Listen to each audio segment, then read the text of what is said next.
Assalamualaikum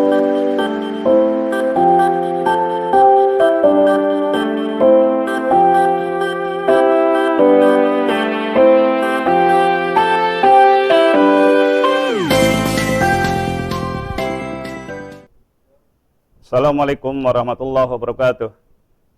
Selamat pagi anak sekalian, khususnya untuk kelas 6. Bagaimana kabarnya hari ini? Alhamdulillah, semoga kita semua dalam keadaan sehat dan semangat. Baik anak sekalian, pada hari ini kita kembali dalam program pembelajaran jarak jauh gugus 4, Kecamatan Lemah Hungkuk, Kota Cirebon di studio SDN Karanganom 1. Baik anak sekalian, pada pagi hari ini Bapak sebagai pengajar GPA guru agama di kelas 6 di SD Karanganom 3 Kota Cirebon. Baik anak sekalian, sebelum kita melanjutkan pembelajaran, perlu Bapak ingatkan tentang protokol kesehatan.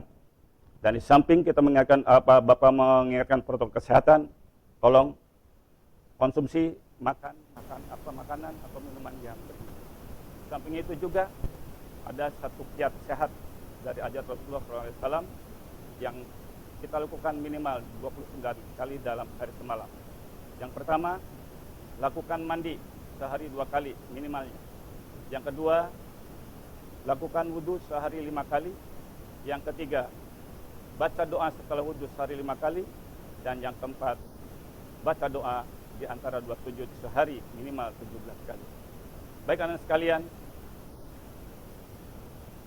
siapkan juga diri anak-anak dan alat belajarnya, baik itu buku pelajarannya, alat tulisnya, dan Al-Quran dan buku tulisnya.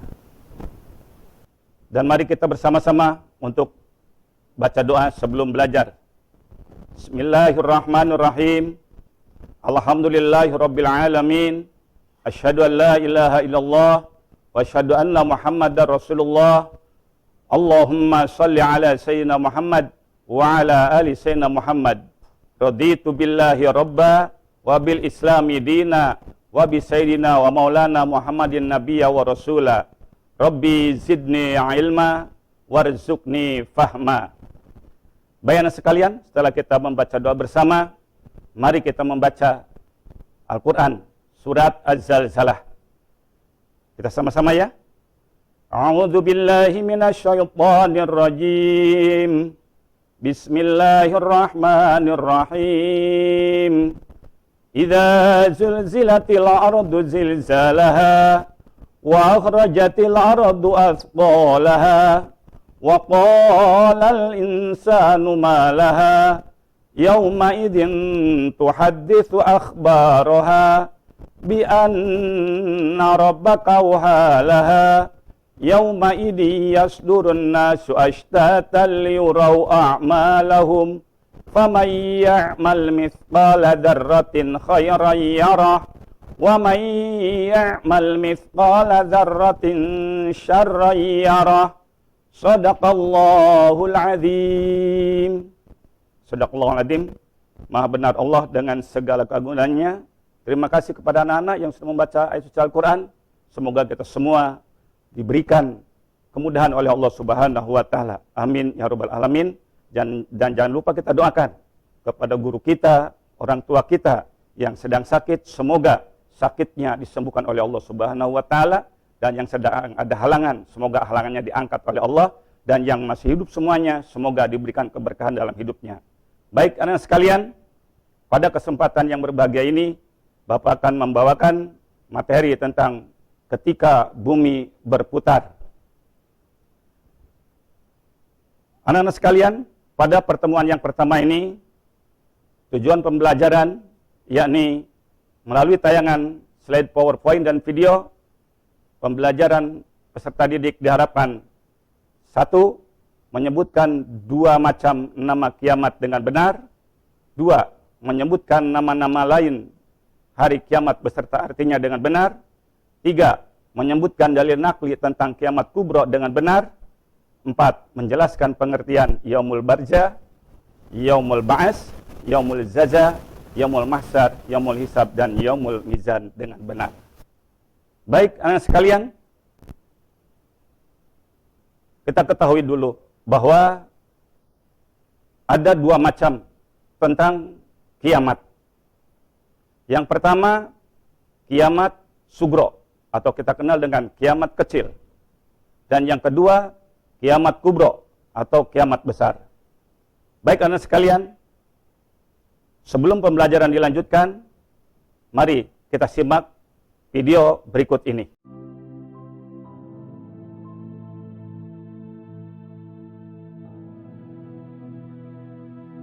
Perlukah bukti adanya hari akhir? Kehidupan sesudah mati pasti adanya. Bukankah makhluk yang termulia adalah makhluk yang berjiwa? Dan yang termulia dari kelompok ini adalah yang mampu melihat jauh ke depan, serta mempertimbangkan dampak kehendak dan pilihan-pilihannya. Sudahkah para manusia melihat dan merasakan akibat perbuatan-perbuatan mereka yang didasarkan oleh kehendak dan pilihan mereka itu? Baik yang berbuat baik atau jahat, sudahkah mereka memetik hasilnya? Jelas tidak atau belum. Memahami makna beriman kepada hari akhir. Kebenaran akan datangnya hari akhir dapat ditemukan melalui kajian ayat-ayat Al-Quran, ilmu pengetahuan, dan panca indera. Hari akhir atau hari kiamat, menurut Al-Quran dapat dibagi menjadi dua, yaitu kiamat sugro atau kiamat kecil yang peristiwa datangnya kematian bagi semua makhluk. Adapun kiamat kubro, yaitu kiamat besar di mana peristiwa berakhirnya seluruh kehidupan makhluk dan hancur leburnya alam semesta secara total dan serentak. Proses terjadinya kiamat tersebut sudah dijelaskan oleh Allah dalam banyak ayat. Setelah alam semesta hancur secara total dan kehidupan semua makhluk berakhir, maka mulailah manusia menjalani tahapan kehidupan baru dan proses menuju alam baqo. Tahapan pertama, yaitu dibangkitkannya seluruh makhluk dari alam kubur, kemudian dikumpulkannya manusia setelah dibangkitkan dari kuburnya masing-masing.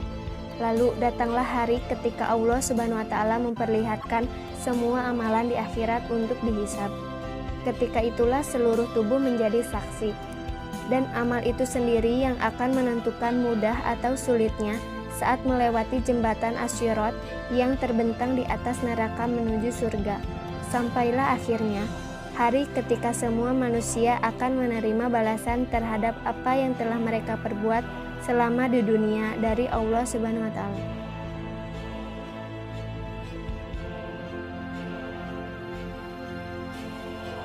Beriman kepada hari akhir akan menumbuhkan rasa tanggung jawab, yaitu merasa bahwa hidup di dunia hanya bersifat sementara. Cepat atau lambat, semua manusia pasti akan kembali kepada Allah Subhanahu wa Ta'ala. Semua perbuatan yang setiap manusia lakukan pun akan dipertanggungjawabkan di hadapan Allah Subhanahu wa Ta'ala, sehingga hidup yang dijalaninya akan ditempuh dengan penuh kehati-hatian, sikap dan perilaku yang sesuai tuntutan agama. Mengimani hari akhir membuat manusia sadar bahwasanya manusia itu lemah dan kerdil di hadapan Allah Subhanahu wa Ta'ala. Kesadaran ini diharapkan dapat menghilangkan sikap takabur, sombong, egois, dengki, dan penyakit hati lainnya. Baik anak-anak sekalian, setelah kita menyimak video video berikut tadi, kita lanjut tentang pengertian dari kiamat sugro. Kiamat sugro atau kiamat kecil adalah hancurnya alam di sekitar kita. Misalnya gunung meletus, gempa bumi, tsunami, air bah, atau banjir bandang, serta meninggalnya seseorang atau sekelompok orang. Contoh kiamat sugro. Di sini yang pertama adalah orang yang meninggal. Kedua, gunung meletus. Yang ketiga adalah longsor atau banjir bandang. Baik, di samping itu juga ada contoh yang terkecil dari kiamat sugro ini, yakni ketika misalkan kita terjatuh sedang naik sepeda atau jatuh sedang lari, itu juga sama. Contoh daripada kiamat sugro. Kemudian yang kedua, kiamat kubro. Kejadian kiamat kubro ini diterangkan pada Quran surat Az-Zalzalah ayat 1 dan 2. Yang tadi kita di pembukaan sudah kita baca. yakni ayat 1. A'udzu billahi minasyaitonir rajim. Idza zulzilatil ardu zilzalaha, dan ayat 2-nya wa akhrajatil ardu athqalaha. Arti dari ayat yang pertama, apabila bumi diguncangkan dengan guncangan yang sangat dahsyat dan bumi telah mengeluarkan beban-beban berat yang dikandungnya. Itulah gambaran dari kiamat kubra. Baik anak sekalian, untuk mengetahui lebih jauhnya lagi bagaimana kejadian atau terjadinya kiamat kubra, mari kita simak video berikut ini.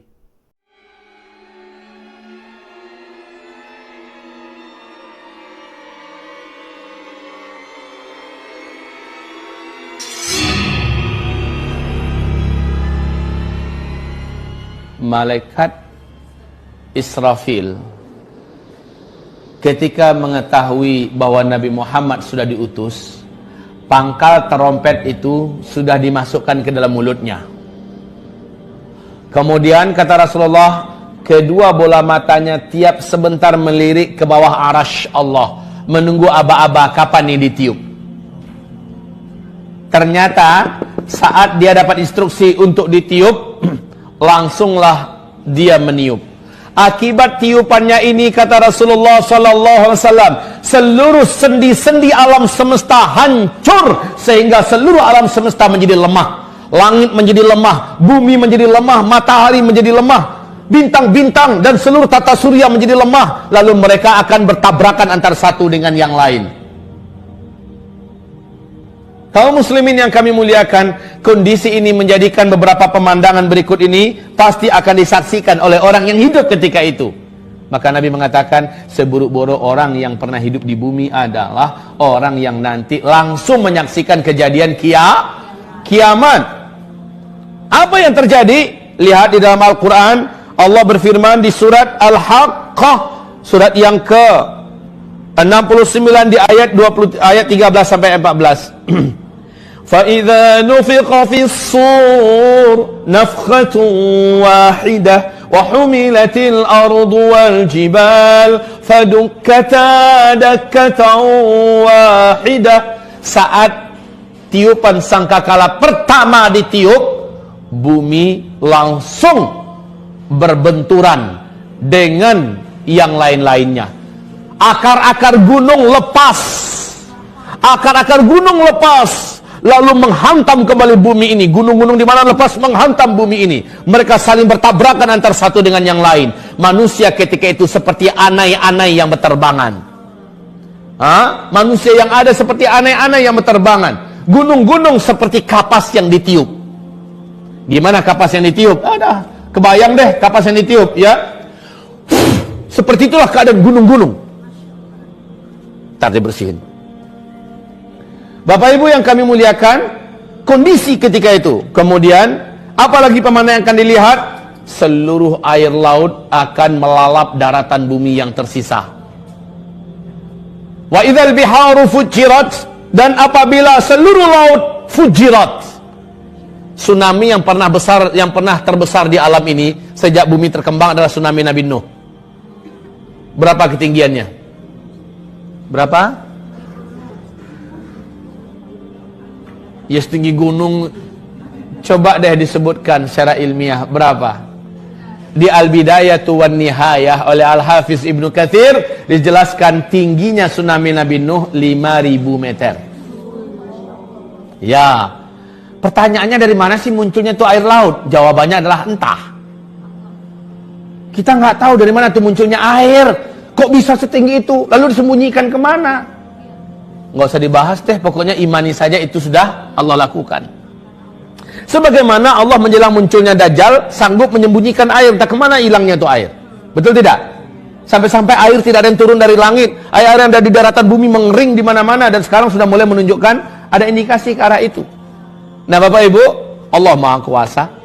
Baik, air laut saat itu tumpah, mau lari kemana? Mau lari kemana? Pemandangan berikutnya, ini ketika bunyi trompet itu ya ditiupkan. Ketika bunyi trompet itu ditiupkan, seluruh wanita yang sedang menyusui saking faza'nya. Faza' itu tahu? Faza' kayak burung nih, burung merpati lagi makan-makan rame-rame dengan kawan-kawannya, makan biji-bijian yang kita serakkan. Tiba-tiba kita lemparkan mercon yang meledak. Mercon itu bunyinya membuat mereka serabutan, gak karu-karuan kemana-mana. Betul tidak? Maka wanita yang sedang menyusui pun akan langsung mencampakkan bayinya dan puntang-panting tak kemana lari. Ada nabrak pohon, ada nabrak dinding, pokoknya lari tak kemana. Dia nggak sadar kalau dia tadi itu sedang menyusui. Subhanallah pemandangan ketika itu. Kemudian langit terbelah. Wa insyaqqatis samaa'u fahiya yawma idzin wahiyah. Langit menjadi terbelah.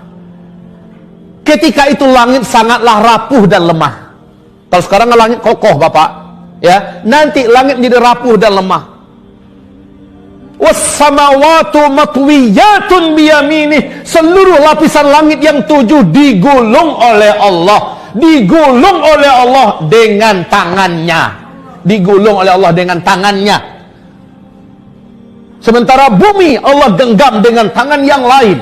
Lalu Allah berfirman ketika itu, Ainal jabbarun, Ainal mutakabbirun, Anal malik.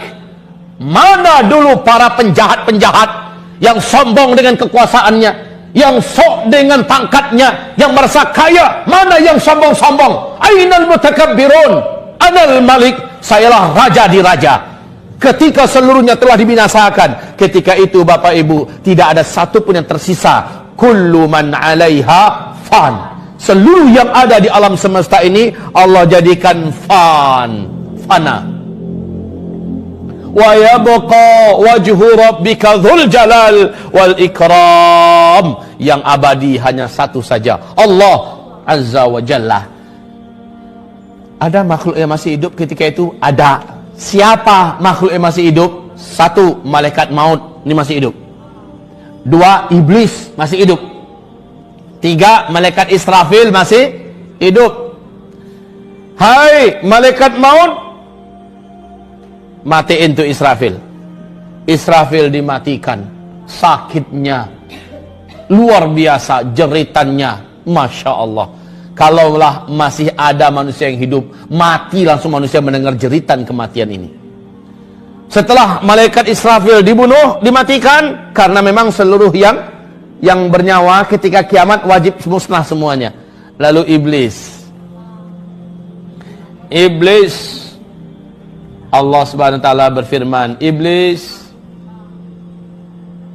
janjiku kepadamu telah aku tepati. Seluruh makhluk yang ada telah aku musnahkan. Sekarang yang tersisa engkau. Hai malaikat maut, cabut nyawanya. Iblis masih berusaha melarikan diri. Kemanapun dia lari, malaikat maut memiliki kemampuan yang gak ada apa-apanya iblis. Udah nunggu malaikat maut di sana. Mau kemana coy? Kemana saja lari, ditunggu, akhirnya dicabut. Begitu juga kata Rasulullah, jeritan kematian iblis ini sangat mengerikan. Selanjutnya, Allah lah yang mematikan malaikat maut. Allah lah yang mematikan malaikat maut. Ketika Allah matikan malaikat maut, apa jeritan malaikat berkata, aduhai kiranya begini berat kematian itu, begini menyakitkannya. Kalau aku tahu, pasti aku akan berlembut-lembut dulu dalam iya, sakit Pak. Malaikat maut pun yang sebenarnya begitu perkasa, tidak ada makhluk yang lebih perkasa melainkan malaikat maut. Semuanya mampus di tangan malaikat maut. Ya. Sekarang malaikat maut dimatiin tuh oleh Allah Subhanahu wa taala. Selesai. Baik anak-anak sekalian, setelah kita menyimak video tentang gambaran dari hari kiamat, mari kita sekarang lanjut kepada materi yang lain, yakni tentang nama-nama lain dari hari kiamat. Yang pertama, yakni Yaumul Ba'ts. Yang kedua, Yaumul Mizan. Yang ketiga, yaumul hisab. Dan yang keempat adalah yaumul mahsyar. Baik anak sekalian, setelah manusia hidup, kemudian mengalami kematian. Dan setelah kematian nanti ada suatu hari yang disebut dengan hari akhir. Maka setelah hari akhir, maka manusia akan hidup yang pertama di yaumul barzah. Apa itu yaumul barzah anak sekalian? Ada yang tahu? Baik. Yaumul barzah disebut juga dengan alam kubur. yakni kurun waktu di antara saat kematian manusia di dunia ini sampai dengan saat hari kebangkitan atau ditiupnya sangkakala yang kedua. Di dalam alam barzah, manusia yang meninggal akan mendapatkan balasan yang sesuai dengan amal perbuatannya selama hidup di bumi ini. Baik anak sekalian, kemudian yang kedua, Yaumul Ba'ats. Yaumul Ba'ats adalah hari kebangkitan, di mana dibangkitkannya manusia dari alam kubur menuju ke alam mahsyar. Itu yang disebut dengan hari Yaumul Ba'ats atau hari kebangkitan manusia bangkit dari alam kubur. Keadaan manusia pada saat itu sangat beragam, tergantung pada amal perbuatannya masing-masing. Waktu di alam dunia. Baik anak sekalian, 2 hari sudah dijelaskan. Sudah paham belum? Kalau belum paham, silakan tanya. Kalau sudah paham, mari kita lanjutkan kepada nama hari akhir yang ketiga. Ada yang mau bertanya? Baik, kalau tidak ada. Baik anak sekalian, hari yang ketiga adalah Yaumul Mahsyar. Yaumul Mahsyar artinya hari dikumpulkannya manusia dari umat Nabi Adam sampai umat Nabi Muhammad SAW. Di mana tempatnya? Di padang mahsyar atau di alam mahsyar. Dalam keadaan bermacam-macam sesuai dengan perbuatannya masing-masing ketika masih di alam dunia ini. Baiklah sekalian, kita lanjut kepada yang keempat, yakni Yaumul Hisab. Yaumul Hisab artinya hari perhitungan amal perbuatan manusia selama hidup di dunia. Di mana tempatnya? Ya tadi, di alam mahsyar itu. Ya. Baik anak sekalian, di sini ada satu gambaran yang diberikan oleh Allah Subhanahu wa taala dalam surat Al-Anbiya ayat 21. Ya, tentang Yaumul Hisab. Telah hampir datang kepada manusia hari perhitungan amalnya, sedang mereka dalam keadaan kelalaian, tidak hiraukan persediaan baginya. Baik, anak sekalian, untuk apa dihisab, untuk apa dihitung, semuanya ini adalah untuk dipertanggungjawabkan. Baik anak sekalian, kemudian yang kelima, Yaumul Mizan. Yaumul Mizan artinya adalah hari penimbangan amal baik dan amal buruk manusia yang dilakukan selama hidupnya. Bila seseorang waktu di alam dunia ini banyak sekali amal buruknya, maka otomatis ketika ditimbang, maka dosa-dosa tersebut akan lebih berat adanya. Dan jikalau manusia waktu di alam dunia ini banyak sekali amal kebaikannya, begitu ditimbang, maka pahalanya akan lebih banyak atau lebih berat. Nah, baiklah anak sekalian, sebelum kita lanjut kepada yang keenam, tentang nama-nama hari tersebut. Ini tadi ada Yaumul Hisab, ada Yaumul Mizan. Nah, itu semua ada 2 malaikat. Ada 2 malaikat yang selalu mengikuti kita terus. Tentang malaikat-malaikat itu ada di pelajaran kelas 4. Ya, yakni ada 2 malaikat, yakni malaikat pencatat amal baik manusia, yakni malaikat Raqib, dan ada malaikat pencatat amal buruk manusia, yakni malaikat Atid. Dan dari situlah Allah akan menimbang seluruh amaliyah kita. Baik, setelah dihitung, setelah ditimbang, maka kita disuruh oleh Allah untuk memasuki surganya Allah atau nerakanya Allah. Ini juga melalui satu jalan atau yang disebut dengan sirat. Sirat adalah jembatan yang dipasang di atas neraka jahanam dengan jalan yang sangat menakutkan. semua manusia akan melewatinya untuk menuju ke surga. Bila kita semua, terutama anak-anak sekalian, ingin lebih cepat melewati sirat tersebut, maka yuk mulai hari ini kita lakukan amaliyah-amaliyah yang baik untuk bekal nanti di akhirat. Karena apa? Dengan amaliyah yang baik, dengan pahala yang banyak, insya Allah melewati sirat yang Allah sediakan itu bagaikan kilat, akan lebih cepat. Dan bila kita di dunia ini ternyata melakukan amal-amal yang jelek, maka jangankan untuk meniti ke sirat yang ujung, baru kita meniti ke sirat yang pertama saja, atau baru kita melalui jalan itu sudah terpleset. Maka untuk itu sekali lagi, mari Bapak titip kepada anak sekalian, selagi kita masih hidup di dunia ini, mari kita lakukan amaliyah-amaliyah yang baik, agar kita meniti sirat yang akan datang, yang nanti yang sudah disediakan oleh Allah akan berjalan mulus. Setelah kita melewati sirat, itu ada dua kemungkinan. Apakah kita selamat atau celaka? Kalau selamat, Allah sudah sediakan namanya surganya Allah. Apa itu surga? Adalah tempat yang dimuliakan oleh Allah, yang disediakan oleh Allah untuk orang-orang yang bertakwa. Apa itu bertakwa? Yang selalu mengerjakan amaliyah kebaikan, yang selalu mengerjakan perintah-perintah Allah, dan yang selalu meninggalkan larangan-larangan Allah. Di samping itu juga, bagi yang tidak selamat, yakni adanya neraka. Apa itu neraka? Adalah tempat azab atau tempat siksaan yang Allah sediakan. Untuk siapa? Untuk orang-orang kafir dan orang yang berbuat maksiat. Siapa orang berbuat maksiat? Kita sebagai orang muslim.